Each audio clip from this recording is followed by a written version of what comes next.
A United Nations report this week calls for fewer restrictions and smaller fees on the $40 billion that migrant workers send home to Africa each year.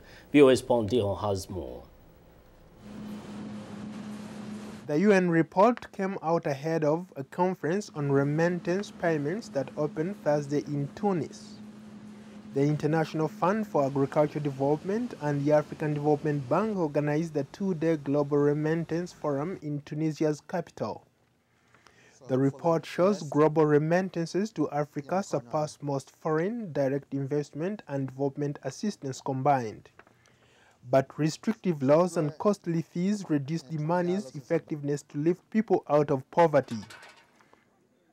John Afili is an independent consultant for the World Bank. He says African countries need to find ways to use remittance funds to enhance development. At least in Africa, would be received through a bank. Now, there's that bank in your country in Africa, Uganda. Does the bank consider that recipient as a client? No. It's just about, the bank is just an intermediary. They give the money to her. But the bank and the governments make money off this, but provide no leveraging to this person. Pedro de Vasconcelos is the IFAD's remittance coordinator. He says most African nations do not know how much money is lost by their cumbersome money exchange systems. Governments don't even know the impact, the real impact of remittances in their own countries. The UN report says that 30 to 40% of all remittances to Africa are destined for rural areas, where many recipients have to travel great distances to collect their cash. And it says bank transfers on the continent typically reduce the value of remittances by as much as 25%. It also says similar costs are lower in Latin America and Asia.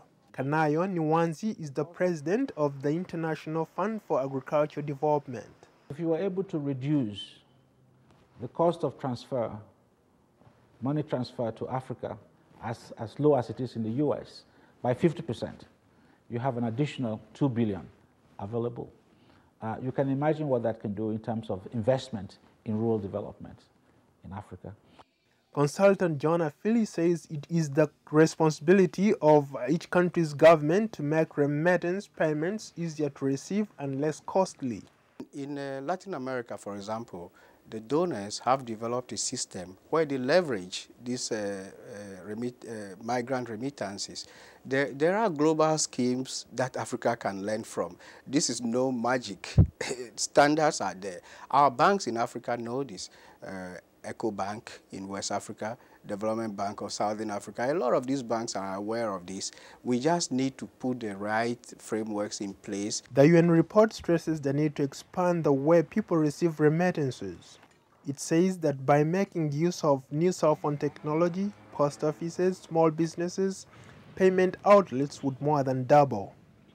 Ndiho, VOA News.